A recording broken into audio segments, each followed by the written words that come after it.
नमस्कार विद्यार्थी मित्रों, आज हम कक्षा 7 विषय सामाजिक विज्ञान में प्रथम शस्त्र प्रकरण नंबर 1 दो महान राज्य के स्वाध्याय की चर्चा करेंगे। तो बच्चों, स्वाध्याय में पहला प्रश्न है, हर्ष और पुलकेशी द्वितीय के राज्य विस्तार वाले नक्शे का अध्ययन करके उसके क्षेत्र के मुख्य नगर और नदियां लिखिए। तो बच्चों, हर्षवर्धन और पुलकेशी द्वितीय के समय में मुख्य नगर जो थे वो कौन कौन से आएंगे, तो इस नक्शे के ज़रिए हम जान सकते हैं। तो आइए हम चलते हैं। तो पहला नगर आएगा कनौज, भूटान, बांग्लादेश, वल्लभी, गुर्जर, पल्लवा, कलिंग, कामरूप, चौला, चेरा इत्यादि नगर थे। अब बच्चों, यदि नदियों की बात करें तो नदियाँ कौन कौन सी इसमें आएंगी, तो नर्मदा, कृष्णा, गोदावरी, सोन, महानदी, ब्रह्मपुत्रा, जमुना इत्यादि नदियाँ थी। अब बच्चों, प्रश्न नंबर 2 है, क्या है, पुलकेशी द्वितीय और हर्ष दोनों के व्यक्तित्व में क्या अंतर था। तो बच्चों, हर्ष और पुलकेशी द्वितीय दोनों महान सम्राट थे। हर्ष अपने नगर का संचालन स्वयं करता था। उसने अपनी दिनचर्या प्रजा कल्याण और धर्म के कार्यों में विभाजित की हुई थी। उसके राज्य में जीव हिंसा और महसूल नहीवत था। और अंत में हर्षवर्धन ने अपना समग्र जीवन जो है वो प्रजा कल्याण में न्यौछावर कर दिया था।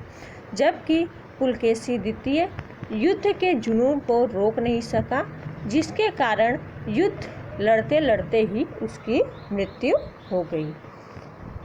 क्वेश्चन नंबर 3 है कि यूएन संघ अपने साथ पुस्तकें और अवशेष मूर्तियाँ क्यों चीन ले गया।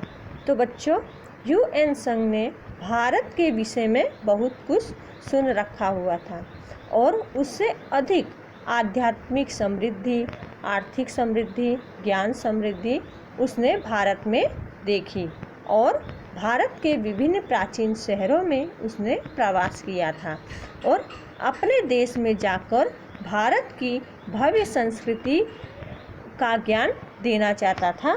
इसलिए यूएन संघ ने भारत से अपने देश वापस लौटते समय अपने साथ पुस्तकें, अवशेष और मूर्तियाँ ले गया।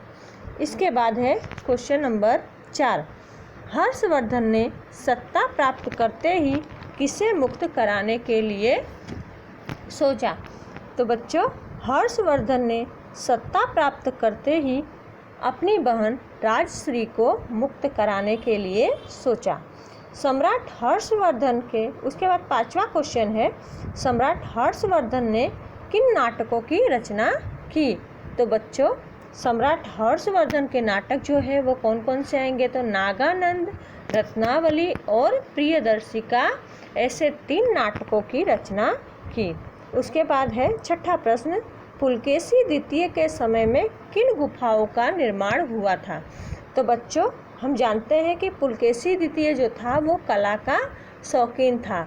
उसने कौन सी गुफा बनाई थी, तो उसके समय में अजंता की गुफा का निर्माण हुआ था। अब उसके बाद प्रश्न नंबर 2 में है, उसमें पहला प्रश्न है, हर्ष पुलकेशी को क्यों नहीं हरा सका। तो बच्चों, पुलकेशी जो था वो बहुत वीर सम्राट था और वो जो है अपने युद्ध में गोरिल्ला युद्ध के द्वारा वह लड़ाई जीत जाता था, जिसके कारण हर्ष और पुलकेशी ने हर्ष पुलकेशी को नहीं हरा सका। मतलब अगर बच्चे शॉर्ट में बात करें तो जो पुलकेशी द्वितीय था वो गोरिल्ला युद्ध का जानकार था, जिसके कारण वो हर्ष के सामने विजयी हुआ। दूसरा प्रश्न है, एक राजा के रूप में उत्तम कौन और हर्ष या पुलकेशी किस लिए। तो बच्चों, अगर दोनों राजाओं की हम बात करते हैं तो कौन सा राजा उत्तम माना जाएगा, हर्ष। क्योंकि पुलकेशी द्वितीय जो था उसे युद्ध करने का ही जुनून रहता था और युद्ध करने के जुनून के कारण ही उसकी मृत्यु हो गई। जबकि हर्षवर्धन ये कैसा राजा था? यह न्याय प्रेमी राजा था, प्रजा का हमेशा कल्याण चाहता था और जीवन के अंतिम समय में उसने युद्ध छोड़कर प्रजा कल्याण की ओर ध्यान दिया और प्रजा कल्याण के कार्यों में जुट गया। उसके बाद तीसरा प्रश्न है, हर्ष और पुलकेशी दोनों वीर थे तो वे आपस में क्यों लड़े? दोबारा दोनों के बीच लड़ाई क्यों नहीं हुई?